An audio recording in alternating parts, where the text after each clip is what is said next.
A game delay means a perfect time to fire up the trade machine. I've got a trade idea that I love, plus some listener ideas coming up here on the Locked On Sabres podcast. Your Locked On Sabres, your daily podcast on the Buffalo Sabres. Part of the Locked On Podcast Network, your team every day.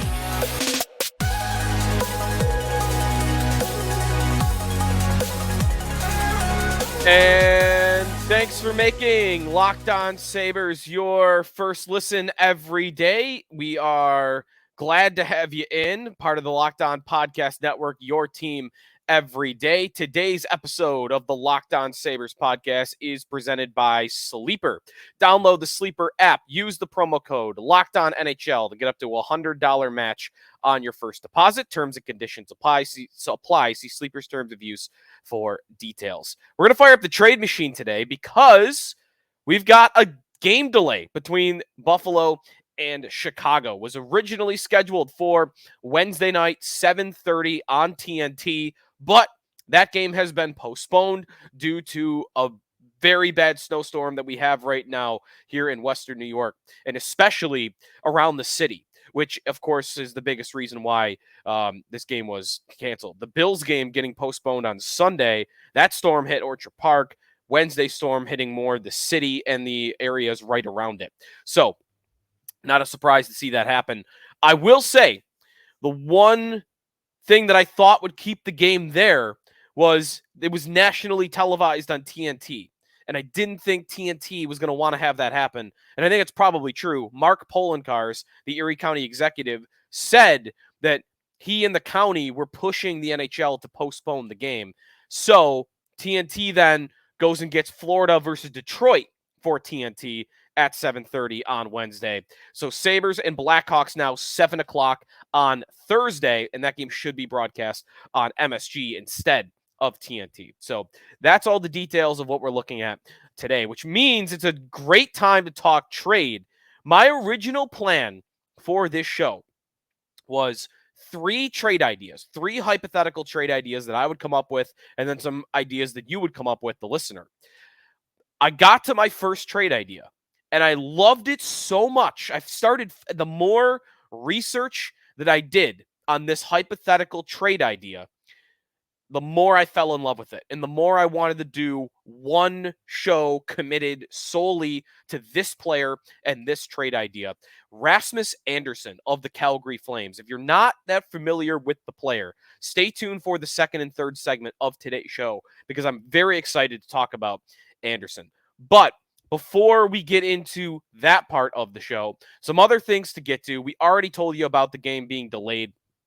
And the Sabres did have a practice. They did make their way down to KeyBank Center. They fought through the storm to have a morning skate. At that point in time, the game had not been delayed yet, of course. So we got a little bit of an update from practice, but also there was really nothing that was any different from what we saw in the previous game. We still had Jordan Greenway at center, another experiment there, another game to see that experiment with Zach Benson and Eric Robinson. All the lines otherwise were the same. We also found out that Mattias Samuelsson, who was not on the ice, upper body injury, remains day to day. I'm guessing he would not have played Wednesday night. Maybe he'll play Thursday. He gets the extra day. I'm assuming that's what day-to-day means, right? So we will see. Granato, by the way, he said that the team had secured hotel rooms for the players at the Harbor Center Marriott so that no one had to drive home this afternoon. And that was funny because, I mean, it's not funny, but it kind of stinks, right? They went through all this planning to make sure they were going to be able to be there for the game. I imagine Chicago was staying nearby. So I bet they could have played the game, but they couldn't have got fans there. At least the way the weather's been. It would have been real tough. It would have been dangerous. There's driving bans all over the place. So that's kind of how that laid out. And if you were wondering, last thing on this game being delayed, your ticket for Wednesday, if you didn't know, your ticket, you didn't assume, if you had a ticket for Wednesday, you could use it for Thursday night. If you have any other questions, account services for the Sabres will be able to answer that for you, but you should be good to go. Other things that happened here on this Wednesday. Former Buffalo Sabre Tyler Ennis announcing his retirement from professional hockey. Now, you haven't seen him in the league in a couple of years. Not that long, though. I had one buddy that was surprised to see that he hadn't retired already. Ennis last played in the NHL 2021-22, so 2 years ago, and that was for the Ottawa Senators. And you might remember that he scored a hat trick against the Sabres in his maybe his final game against Buffalo. Obviously, longtime Sabre. He had been playing, I believe, overseas. Yeah, he played in the Swiss league. If you're looking at some of his more recent expenditures, actually, maybe he really wasn't playing that much overseas now that I'm looking at it. Ennis, in terms of what he was, there we go, Mannheim Eagles. So he was playing in Germany this year, played 7 games. Last year was in the Swiss League. But before that, Ottawa and Edmonton, Ottawa, Toronto, Minnesota. He really became a journeyman after his Sabre career. He got traded to the Wild in that Jason Pominville reunion trade. Marco Scandella was involved in that trade. Ennis had gone back to Minnesota and only spent a year there. But really, the thing to talk about here for me, one of my favorite Sabres to ever play, to ever watch. I mean, he was one of my favorites.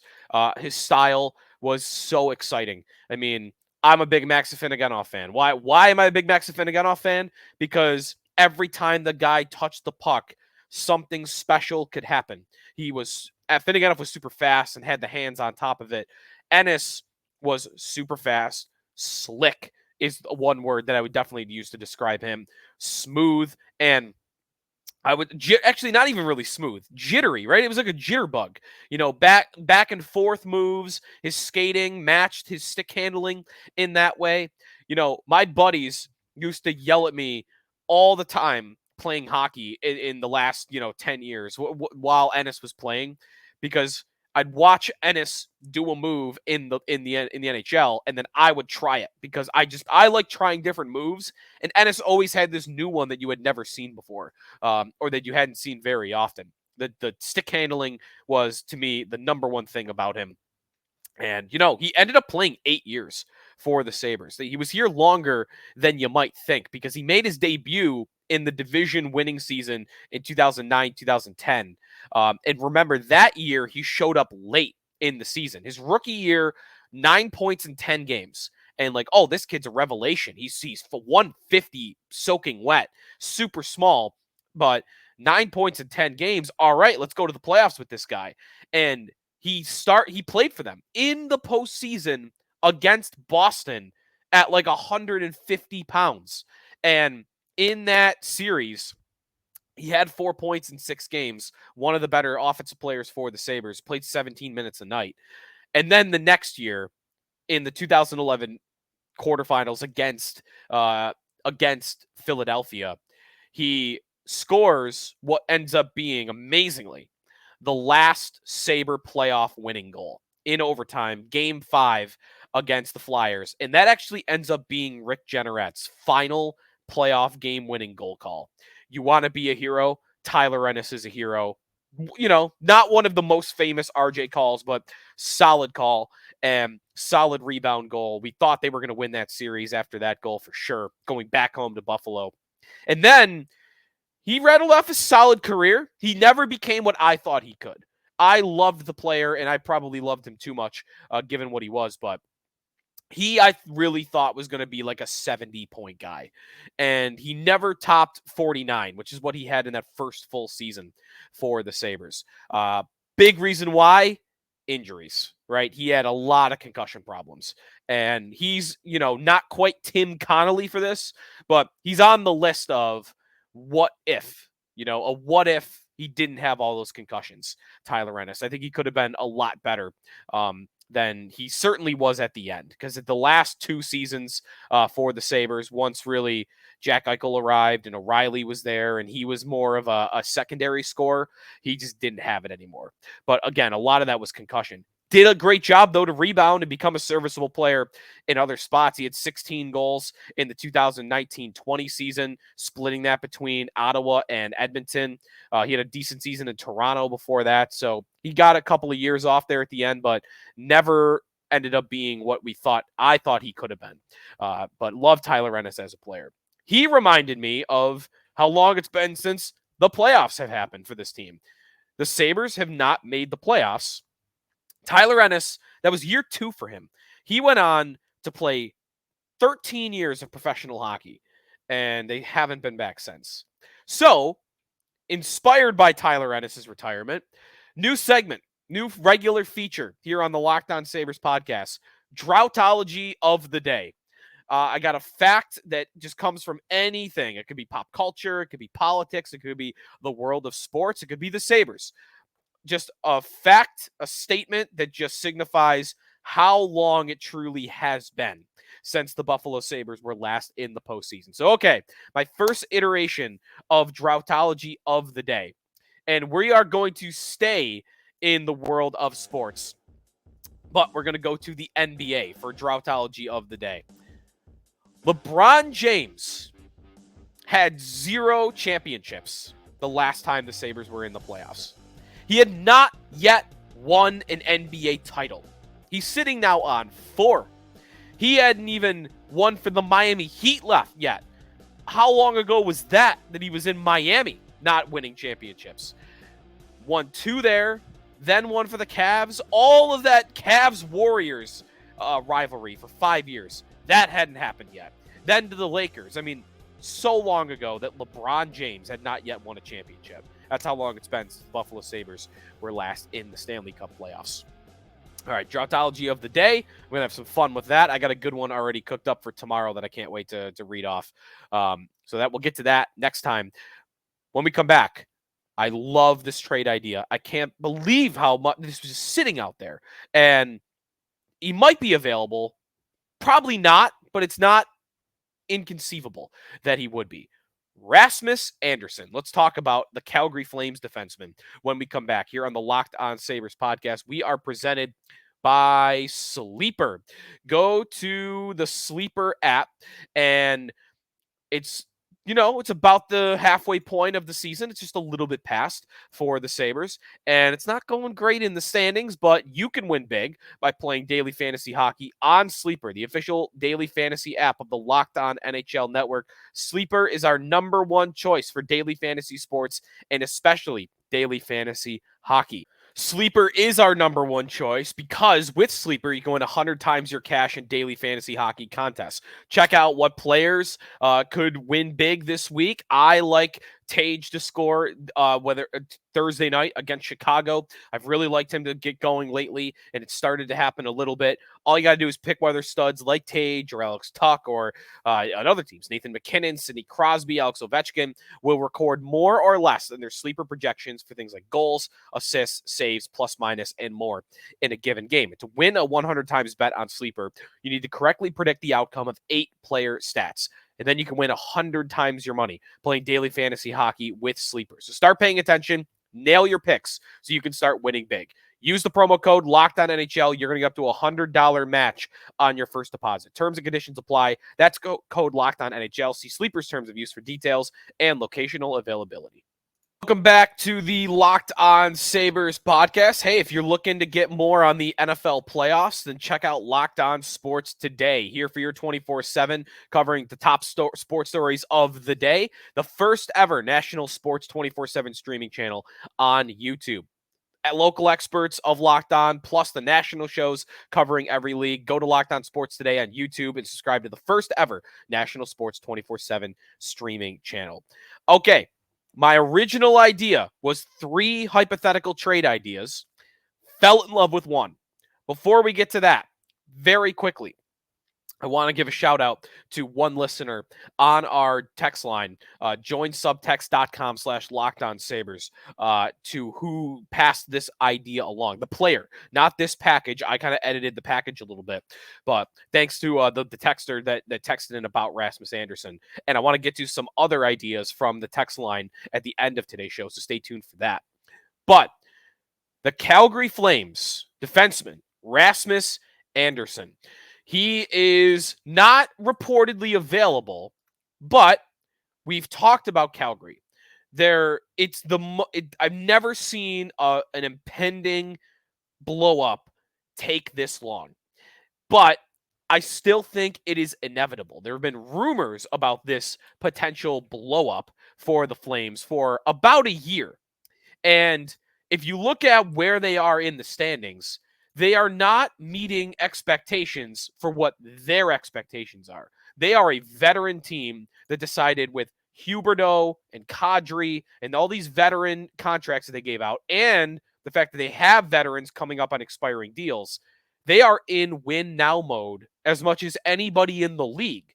They're not as good as Vegas or Colorado or Florida or Boston, but they're in win now mode because their entire roster build is constructed to be great right now, but they're not great. And maybe it'll take one losing streak for it to all crumble. Like, I do think it's always teetering right there. Right now, Calgary is 2 points out of a playoff spot. They're 16th in the NHL in goals. They're 16th in the NHL in goals allowed. They have an exact even 0 goal differential. They are literally as average as it gets. They're 16th in goals scored, 16th in goals allowed, and they have an even goal differential. They couldn't be more average. So again, might take a losing streak. But if that happens and they do go fire sale, this is the guy for the Buffalo Sabres. This is the guy. If I'm Kevin Adams, I'm going hard after Rasmus Andersson. If you're not familiar with the player, 27 years old, he is a right shot defenseman. And that's important, right? There are not many right shot defensemen that are typically available. This guy could be at some point. He was a second-round pick in the 2015 NHL draft. He's a Swedish player, as you maybe could pick up by the first name, Rasmus Andersson. The Sabres have had. By the way, that's another reason it fits. The Sabres have to have all Rasmuses. Dahlin, Asplund, Ristolainen. You're not allowed to be a Rasmus in the NHL without making your way to Buffalo at some point. Andersson, an offensive defenseman that has good defensive zone skills as well. Just a well-balanced defenseman, if you ask me. To me, his best trait is his offensive game, but I do think he is a complete defenseman. The numbers on Andersson, I want to stick with the last 3 seasons, which is really when he took off. He started becoming a minute eater, 22 minutes or more in each of the last 3 years. And each of the last 2 seasons, he's been over 24 minutes. He really is utilized by Calgary for the usage as their number 1 defenseman. As much as they have Noah Hannafin, Andersson is used a lot as their number 1 guy. Last year, so let's go 2 years ago, 2021-22, 50 points in 82 games, 4 goals, 46 assists. The next year, a little bit of a flip for the offensive numbers. The assists came down, but the goals went up. 11 goals, 38 assists for 49 points. This year so far, 7 goals, 18 assists, 25 points. He's on pace for 50 points and 14 goals this year, playing over 24 minutes a night. He plays on the power play. He's currently playing on the second power play unit for Calgary. So if you want that as a Sabre team that almost kind of has to put Owen Power on the second unit because there's really nobody else to do it. If Power's ever struggling, if Dahlin's ever struggling, they don't really have a third option. It usually ends up being Henry Jokiharju. This guy could end up being that answer for sure, or you just put him right there on the second unit. So power play time, shorthanded minutes, again, well-rounded defenseman. His game, and this is actually a lot easier to evaluate for me now. You know, I watch him enough to know a bit about his game. The new NHL Edge site, which looks through all different types of movement stats, player tracking, whether it's skating speed, top skating speed, speed bursts over 20 miles per hour, shooting percentage, speed of the shot, of its top speed shot every year. We have those numbers on all these guys now. And looking at Rasmus Andersson a little bit in the last 3 seasons in that category, you're able to get a picture of what the player is. He is not a super fast player. He's not slow either. But if you look at his top skating speed and the amount of speed bursts over 20 miles per hour, he this year is just below the 50th percentile. Last year, He was in the 59th percentile for speed bursts and 51 percentile for top skating speed. The year before that, he was in the 60s. So he's an average skater. I feel comfortable with those stats saying he's an average skater, plus the little bit I've watched of his game over the years. His shot is a hard one, but not necessarily that accurate. And I'm going to read into that by his shooting percentage combined with the speed. His top shot speed this year, 99 miles per hour. Last year, 97 miles per hour. 2 years ago, 98 miles per hour. Each year, he was above the 90th percentile for his top shooting speed. But he has a very low shooting percentage. He has a hard shot, but he doesn't necessarily score with it all that often. So that's a little bit of a picture of what you're looking for. What I see is a guy with very good hands for a defenseman, and I really like that. I see good transition instincts from Andersson, and I see a guy that is willing to throw the body. Almost a little bit like Dahlin in that way, where Dahlin's not known as a physical defenseman, but every once in a while, you're going to see him throw a monster check. And that's Andersson. Sometimes Andersson goes too far. He got suspended earlier in the year for hitting Patrick Laine. So sometimes even he'll go a little too far, at least once. I know it happened one time. But almost Dahlin in that way where you're going to see some physicality from him, even if it's not the thing that he's known for. Oh, and I should have maybe mentioned this right off the top. Size, we're talking about an average size defenseman, 6'1", 202 pounds. So that's a lot about the player. Why does the trade work?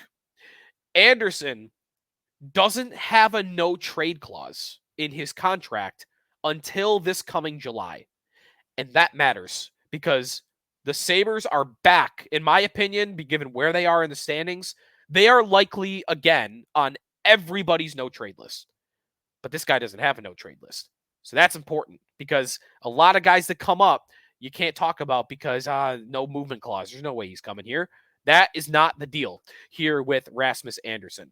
So that's a lot about the player. 3-year contract, $4.5 million left on the contract. So this year and then 2 more years. So it's not somebody they have to pay right away and not a very high salary. So the contract works, the skill set works, and him being a right shot defenseman really works for what the Sabres could use in their lineup as right now, Joki Harju back on the top pair, right back to where they were 3 years ago. They haven't improved in that area. Andersson would absolutely give them the best right shot defenseman that they've had.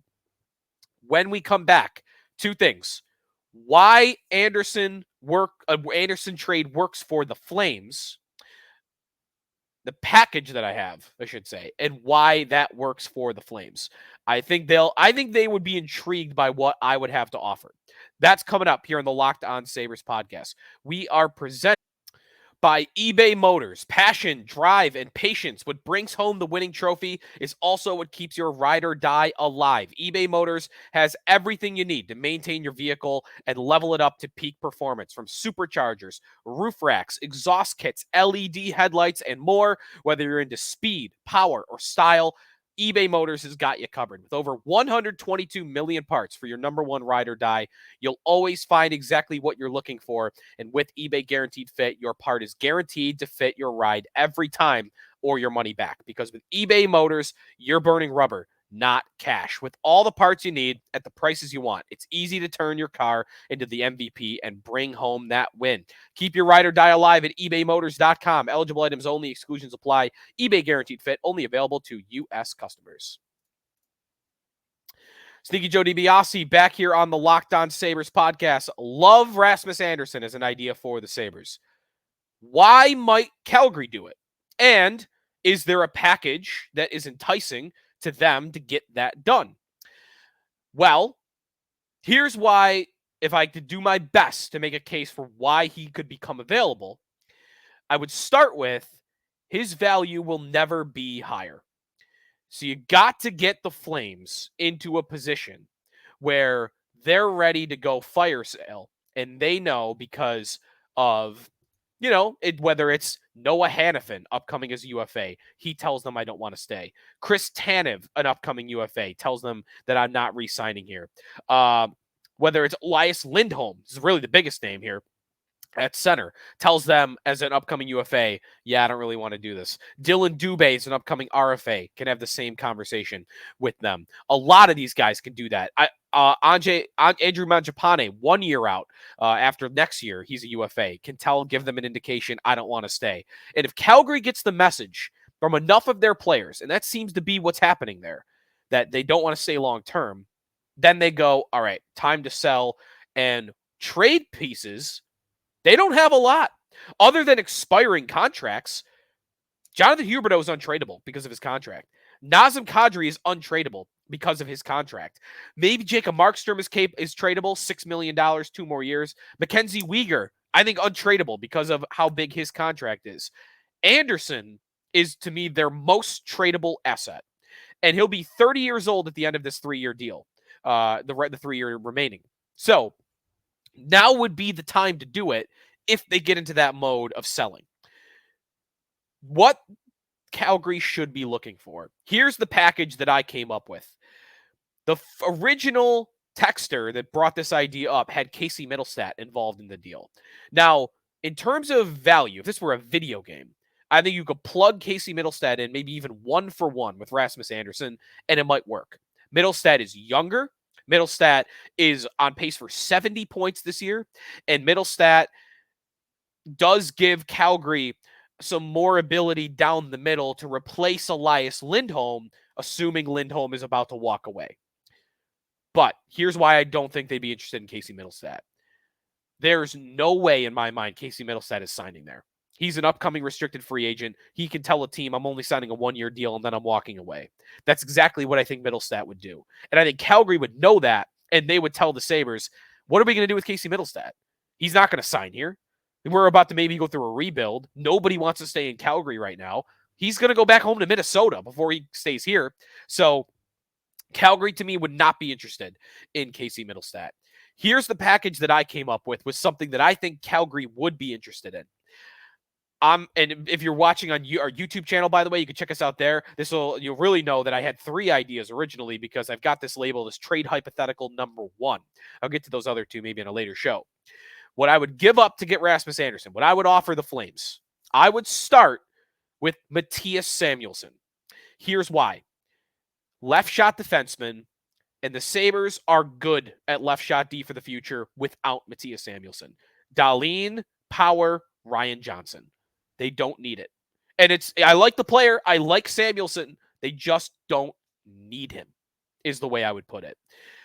Plus, he is having a bit of a down year. And I'm beginning to question whether or not this assumption that, he'll just play with Rasmus Dahlin for the next 8 years is actually going to happen. He's last check was on the 3rd pair before he got this injury. So he's down a little bit, and maybe that hurts his value. But I think Samuelsson for Andersson is a perfect flip. You're getting a better player, but he also plays the side that you need more.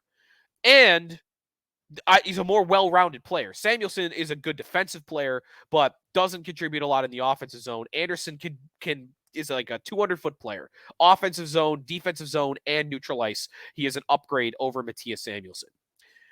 What Samuelsson also gives the Flames that they would like is 2 things: youth and control. And that is the biggest key here. Calgary needs players that are under contract, that can't walk away from them. And that's Mattias Samuelsson, who is under contract until the summer of 2030. 2030. I don't even know what to call it. I guess it would be 2030. It's so far in the future. $4.2 million. Not a very expensive salary. In 6 years, that's going to be nothing. So at 23 years old, and with all that term left, Calgary would love that, even though they would know they are getting a lesser player.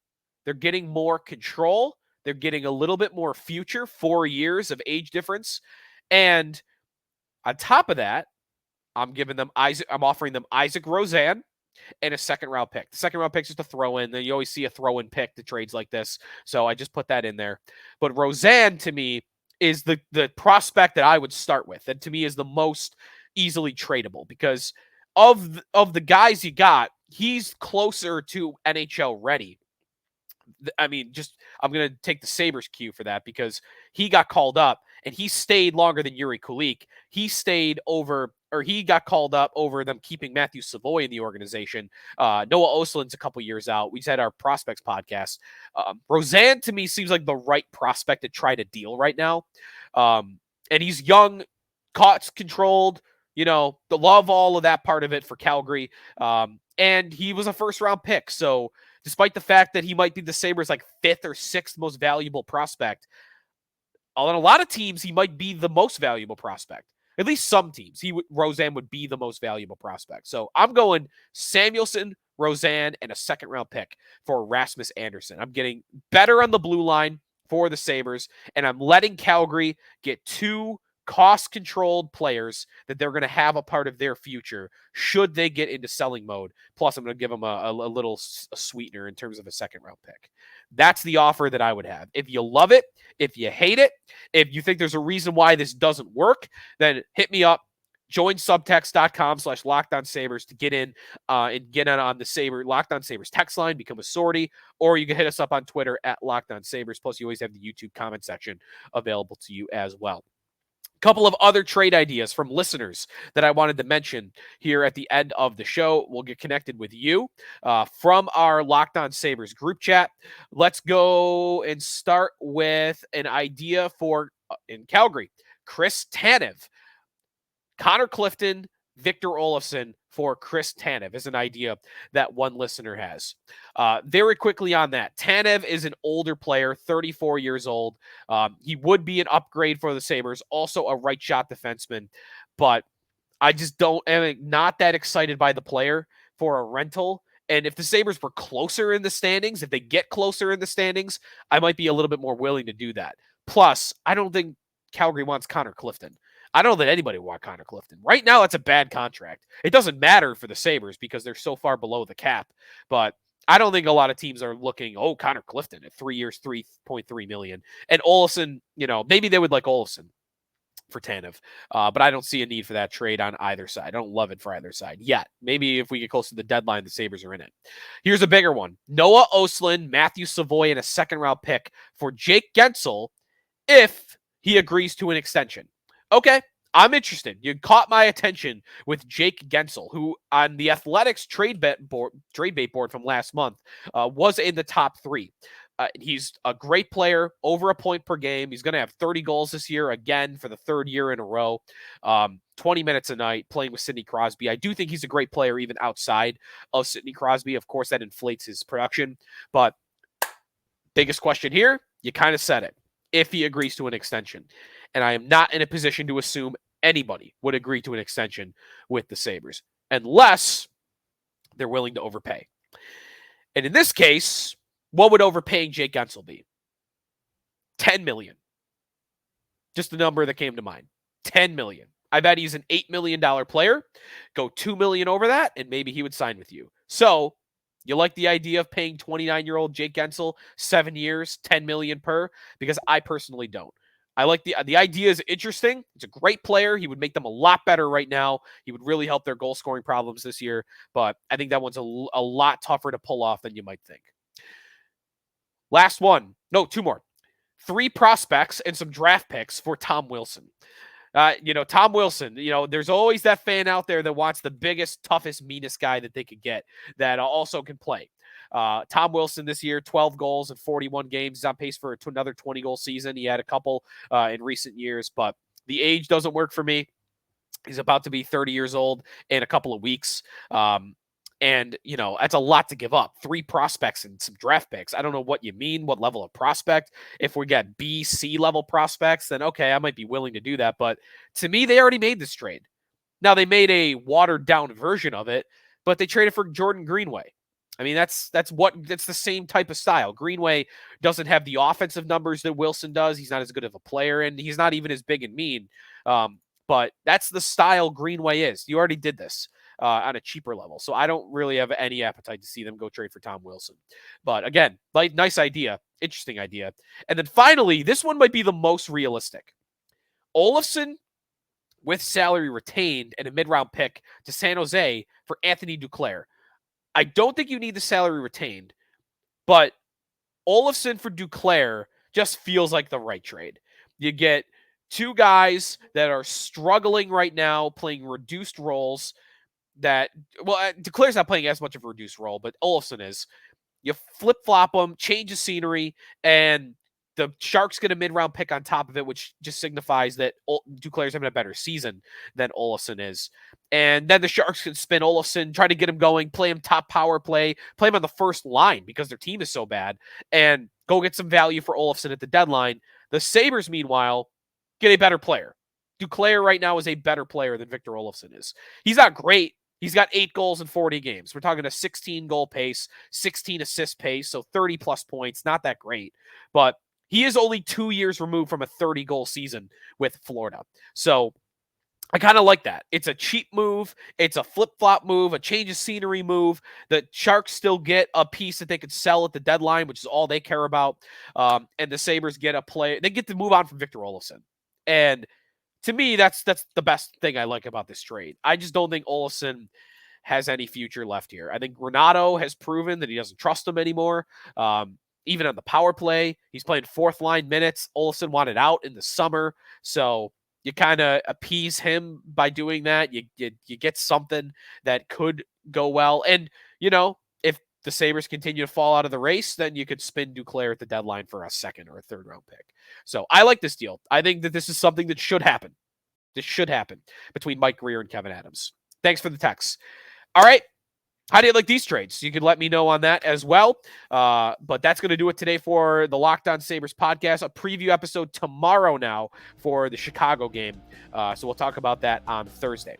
So thanks, everybody, for listening today on the Locked On Sabres podcast. If you want to jump into our text line, sign up at joinsubtext.com/LockedOnSabres. Check out Locked On Sports Today. 24/7, covering the top sports stories from the day. The first ever national 24/7 streaming channel on YouTube. Go to Locked On Sports Today on YouTube. Subscribe to the first ever 24/7 streaming channel. Thanks, everybody, for listening here on the Locked On Sabres podcast. We'll talk to you tomorrow. Part of the Locked On Podcast Network, your team every day.